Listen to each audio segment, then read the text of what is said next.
No awesome snowman avatar today. He's on vacation. Or I just don't feel like it. It's been a lifelong dream of mine to create Five Nights at Freddy's action figures with their in-game models having the potential to easily be brought to life. I got a 3D printer and tried my hand in creating one. I made Freddy, but it didn't go so well. After going through old belongings, I found this box of Mexican bootleg Five Nights at Freddy's action figures. They're weird and wonky, but they have this potential to them. I don't know if you know this, but I do some artwork, painting and stuff. So I thought it'd be a great idea to try to repaint them to express that potential that they have. So let's get started. First we got Freddy, looks a little weird. Then we got Bonnie, Chica, and Foxy. The gang's all here. God, you are four of the ugliest fucking kids I've ever had the misfortune of laying my eyes on. I can't wait for this bitch to paint. Starting off with the leader of the group, I'm actually going for Withered Freddy. He seems to have a bunch of different Freddys combined in his design. He has some basic points of articulation, head, arms, waist, pretty standard for action figures on the cheaper side. He comes with a detachable hat and microphone, and overall is pretty solid for a bootleg. So we can get some light brown paint and start this. Actually, all of these figures have removable masks, which show how impressive they are for bootlegs. Even Funko couldn't do that. A little post on Instagram. And we can start cutting away at the exposed seam lines.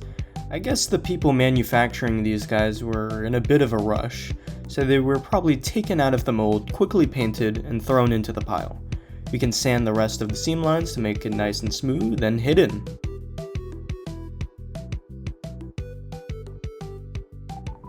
When that's done, we can absolutely drench this guy in light brown paint. For some reason, this guy was painted in really dark brown, so we'll make it more accurate to the game with this lighter brown. I apologize if my camera isn't in focus or is badly lit. This is my first time ever making a video like this, so bear with me. Get it?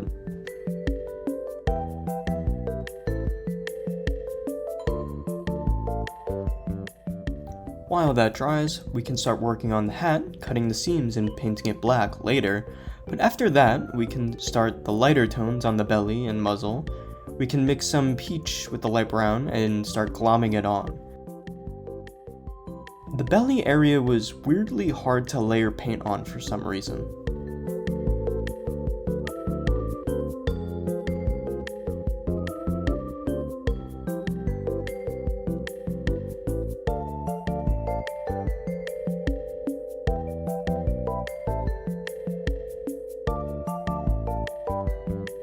You can see the look start to come together. Once the base is done, we can start weathering with some dry brushing. A little brown mixed with black should have the effect of various wear and tear.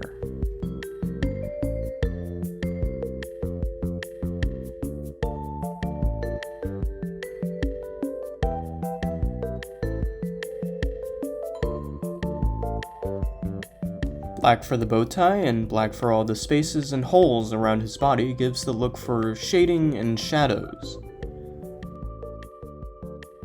With the mask back on, we can start to see the finished look start to come together, especially with the hat on. I know Withered Freddy doesn't have freckles, but since they're already in the mold, I didn't see a reason not to paint them.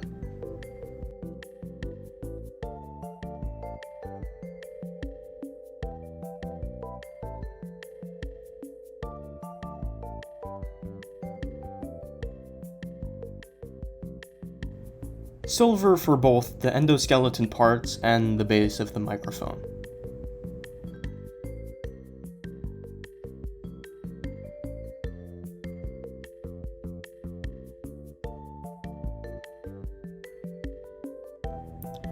Now, this is where I start to go a little crazy.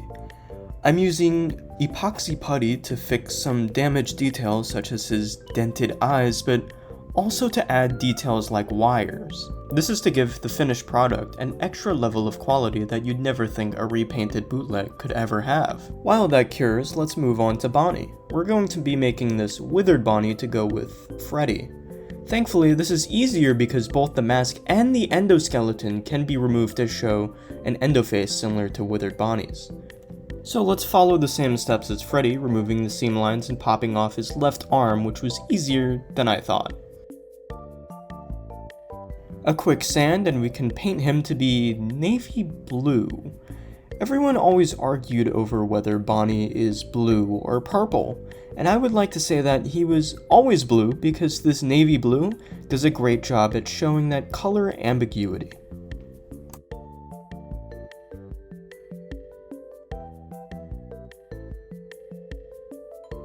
Say hi to A-Savvy, she was on call for some of this.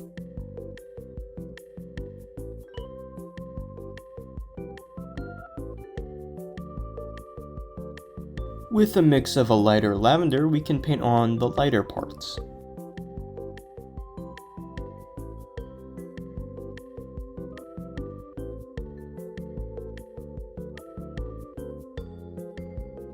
Just like Freddy, with a mix of some brown and black with a little bit of navy blue, we can start weathering up this blurple bunny.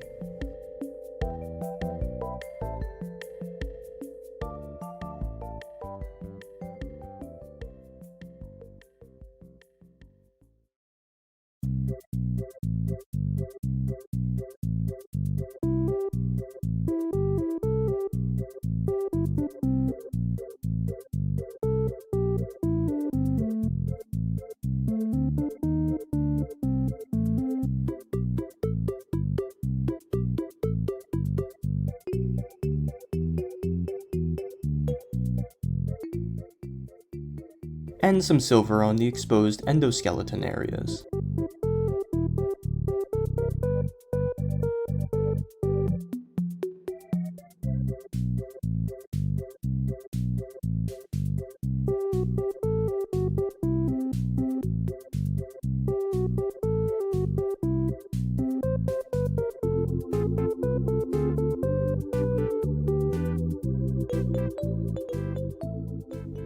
We can start to detail the bow tie, the exposed wires, and creepy red eyes with some bright red paint.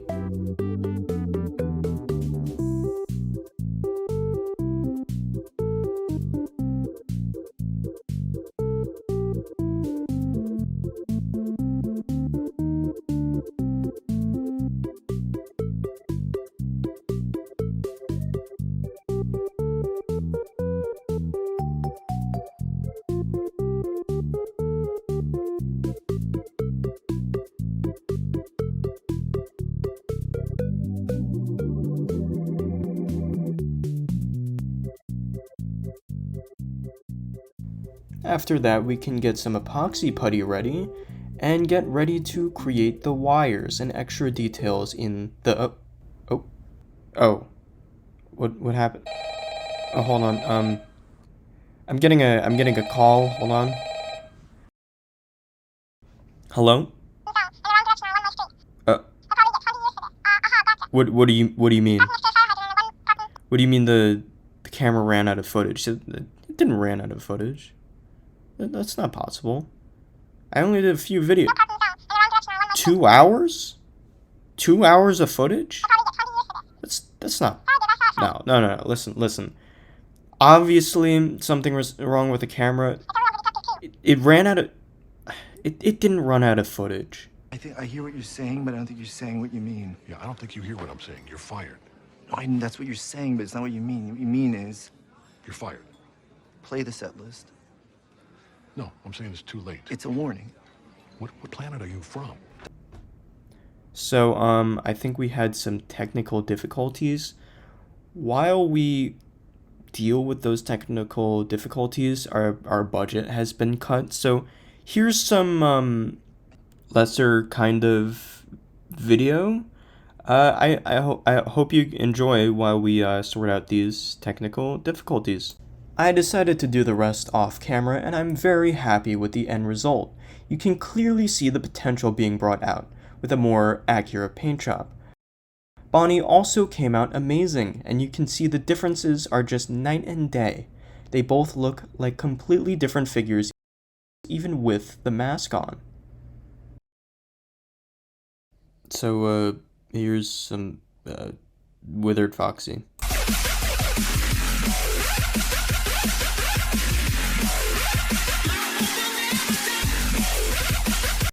In the end, I'm very happy with the end result. Came out to be extremely accurate to the game, rather than looking like an angry-looking dog blob. The wires really add some extra detail that was really needed. Alright, next up is, Phantom Chica, yeah.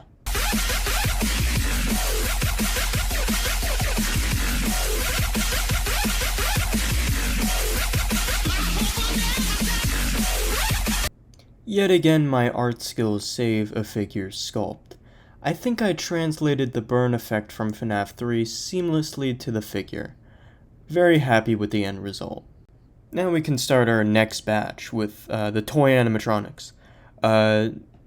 We have some really good editing here, so get ready. This is the big thing. This is it. Get ready. This is it.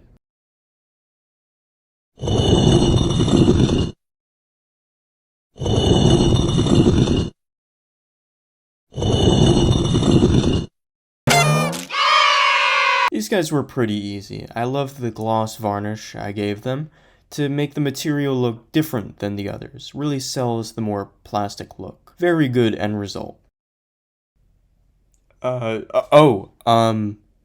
Here's Phantom Foxy. I didn't record anything. I didn't feel like it. So, I hear our camera has space again, so let's get to the next batch. Let's go with Balloon Boy, a detachable hat and propeller, and a balloon sign that's spelled wrong. And the popped balloon? I don't know why it comes with that. Standard articulation as usual, but the mask feature is just impressive, coming with two completely different looks. We can start with a quick sand and paint him with navy blue for the darker parts of the blue. We can paint the pole of his sign and his hair a dark brown.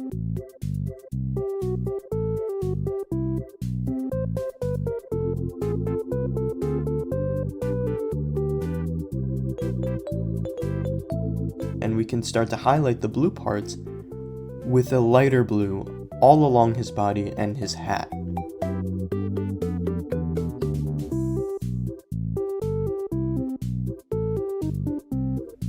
Next up is painting his red stripes, his peach skin tone,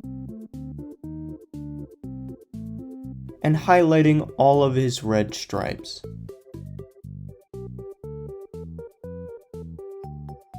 We can give him some silver details on his endoskeleton and buttons, and paint his propeller with an orange color, along with the rest of his face details.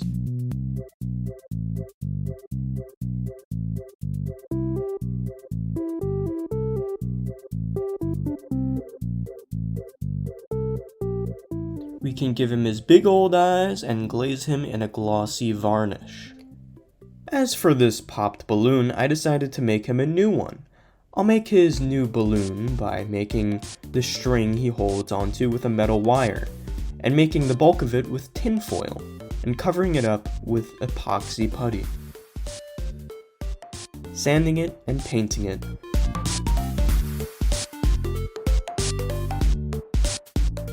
And that's it for Balloon Boy. Next up we got Mangle, and yet again I gotta say I am impressed they were able to do such a complex character design like this. A lot of people or companies designing Mangle, including Funko, always shy away from what they actually are, and I'm glad that this bootleg fully captures what Mangle really is. Before we start painting, let's make some hanging wires to glue on later. We can use some actual metal wires since I don't feel like making thick ones out of epoxy putty. And we can get straight into coating them in black to set the base color for the upcoming silver paints. After that, we can do a second layer of gunmetal gray to get the darker parts of the metal, and after that, we can do the light dry brushing with silver to highlight the metal details.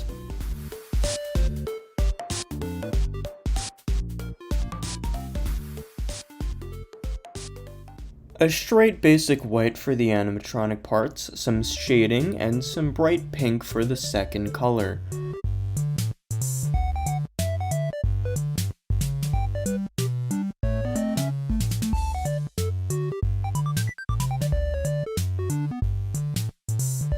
And red details are added for the lipstick, cheeks, bow tie, and nails.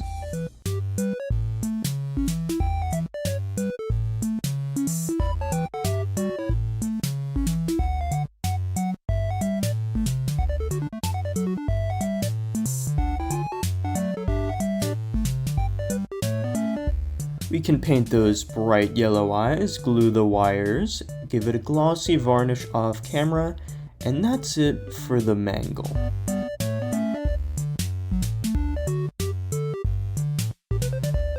Next up is the marionette, and yet again, I gotta say how impressed I am. This is probably the most accurate one out of all of them. I don't even have to do much other than some cleaning up. The mask is also removable with an interchangeable phantom puppet mask. That is just an amazing detail that I wouldn't even think a bootleg manufacturing group would even think of. But right away we can start with drenching her in black all over. It kind of dried with this texture that looks similar to the weird texture in the games. We can paint the white on both masks and the stripes all over her body, and the red on the lipstick and cheeks.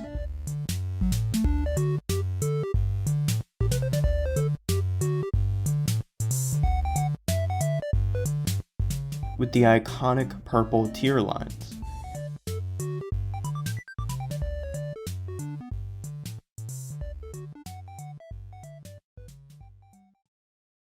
After that, we can paint the burn effect on the phantom mask and a varnish on the regular one, and that's it for the marionette. Next is my favorite and a lot of people's favorite animatronic, Springtrap. A lot of these guys have impressed me, but I can't say the same about this one. The one redeeming quality is that it actually comes with a William Afton corpse endoskeleton, which I definitely want to incorporate in my repaint. Now, it took everything in my power to stop me from painting this to be my old SFMOC of mine, Robot Savage, but I realized that I wanted to paint this to be an accurate Springtrap with some new ways to do the weathering. So we can start off by painting him in a Spanish olive, followed by an olive green mixed with black.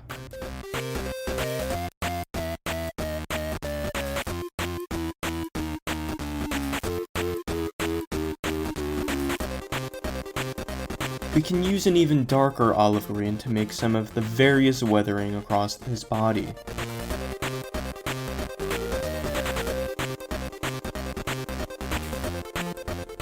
Now for something I haven't really done before, and that's paint mixed with water to seep into the cracks and details in the sculpt.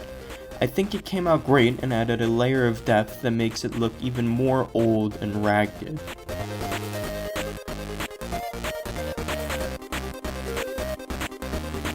And after that, I'm going in with some lighter and more vibrant greens to sort of bring back that vibrant, darker olive greens in the design. Now we can go in with some fleshy red to paint all of the dead William Afton flesh across the body, and also a lighter pink to highlight that disgusting texture.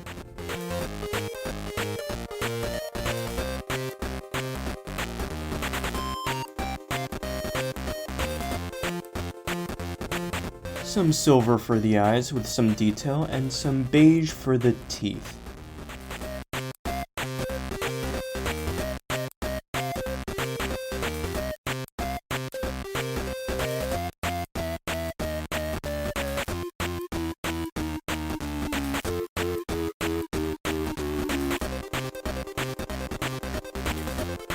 And a glaze for the old man to get across that slimy flesh vibe. And that's it for Springtrap.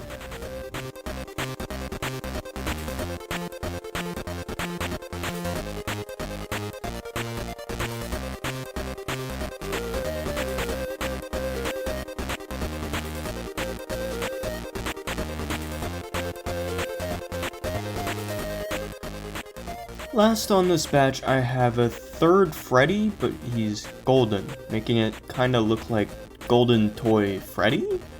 I decided to switch things up and make Lefty, since she has a nice and simple design, and I thought I should seep into the newer games as well. Her left leg is way shorter than her right, making her not be able to stand at all, so I fixed this and added some details with epoxy putty. I also made sure to spray paint her black. We can right away start with the gray details that paired up with the smooth black make everything look nice and slick.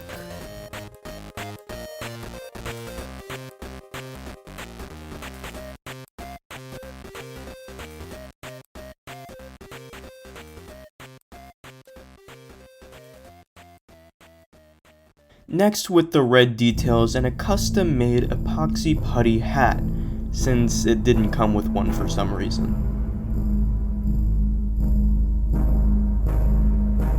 Some smaller, important details including the nose, freckles, and star.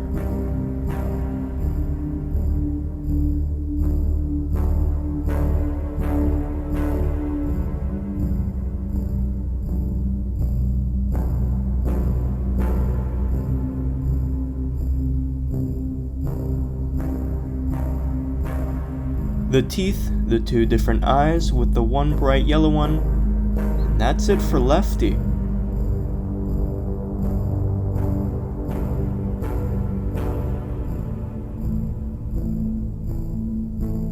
Now it's on to the big three, and I am just astounded on how well these figures operate for bootlegs. Here we have Golden Freddy with the moving jaw and everything. As you can see, this is a different line of these guys because this and the other two are much bigger with details and better articulation. Again with the removable mask with also removable eyes. Again, the details are much better and dare I say more accurate. For some reason I guess the designers heard Golden Freddy and just painted him straight gold, and honestly, I respect that. The end product wasn't too horrible, so I decided to kind of take that in consideration in this first layer of yellow paint and mix in some gold into it to give it a little sparkle on closer look. A lighter yellow that beautifully contrasts the darker color, and we can get ready with a sponge to do the weathering. In the end, I didn't really like it. It didn't really work. I decided to just resort back to the brush.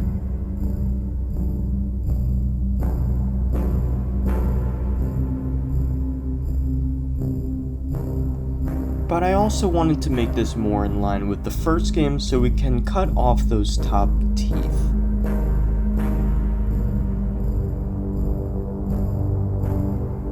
Shading and weathering from all the gaps in the suit makes all the difference, giving it some depth.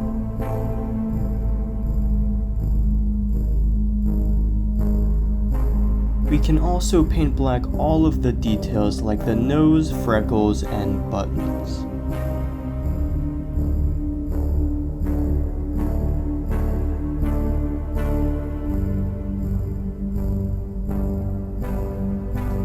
Oh, did I mention? I'm making this Fredbear, specifically the Fredbear from this GIF. This was always my definitive Fredbear for some reason.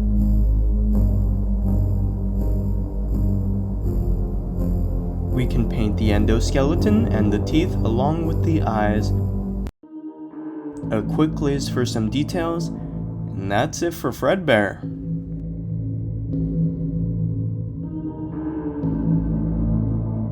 Next up is Bonnie, and this is probably one of the best looking ones out of all of them. He comes with a guitar, the mask yet again can come off with removable eyes, and he also has a removable tummy which will make painting a lot easier.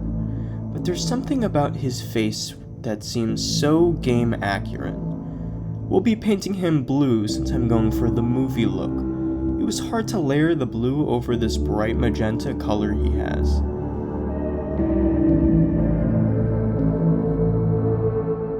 Going in with a light pale blue to contrast the bright blue, then going in dry brushing with some black mixed with blue to give a worn fabric look, making sure to rub it all in so it doesn't look like brush marks.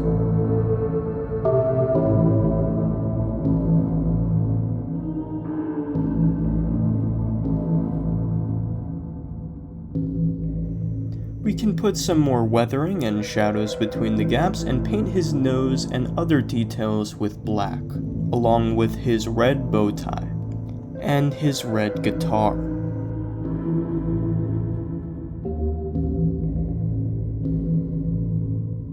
The endoskeleton parts painted with silver, his teeth white, and his red eyes, some varnish off camera, and that's it for Bonnie.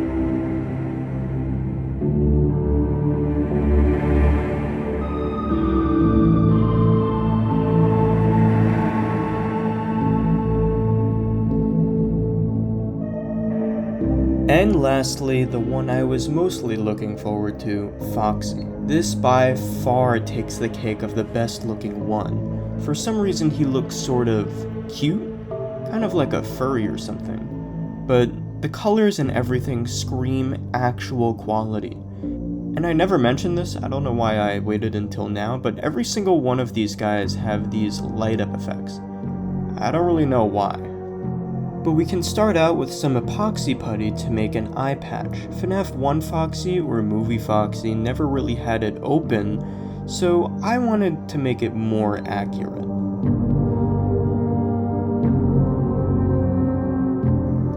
Some basic sanding and we can start painting it red. I mean, to be honest, the colors were pretty accurate on their own, but I still wanted to give it my own spin. Especially with the more pinkish tone that I gave it, which is more accurate.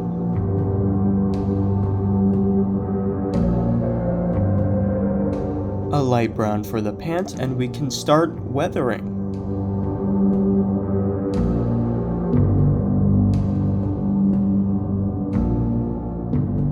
A whole bunch of black shading. I added some on the mouth, which in the end looks a little weird, but I think it lessens the cuteness factor.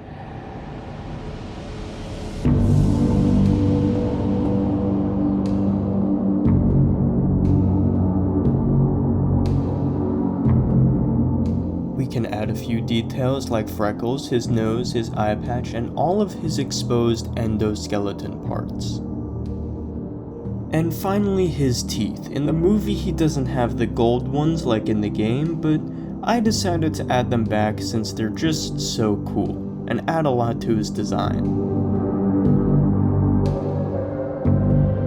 After painting his one eye, that's it for Foxy.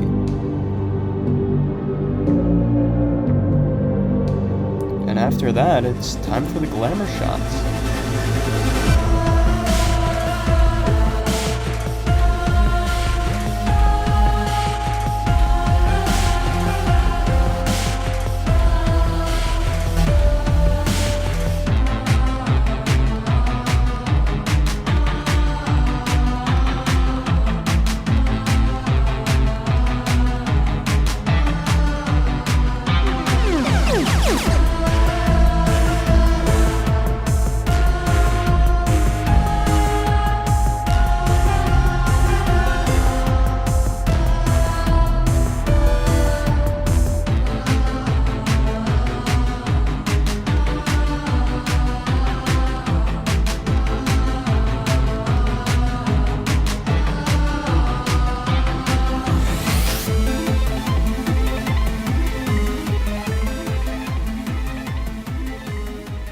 I'm so happy with the end result, and all of this was so much fun to do. I hope you guys enjoyed. Let me know if you want more content like this. But making this wasn't just without an occasion. If you didn't know, the day that this is released is really a special day. Emmy Fox HQ's birthday. Oh, but it's also like the 10-year anniversary of FNAF, which is just insane. So I thought I needed to do at least something for the big double digits in honor of this franchise that affected me so much. I mean, Fresh Shrimp Productions also made a video, and I was in it as the phone guy. The Happy Joy brand is not responsible for any injuries you may experience on the job, including death, dismemberment, scabies, and or small creatures inside your urethra.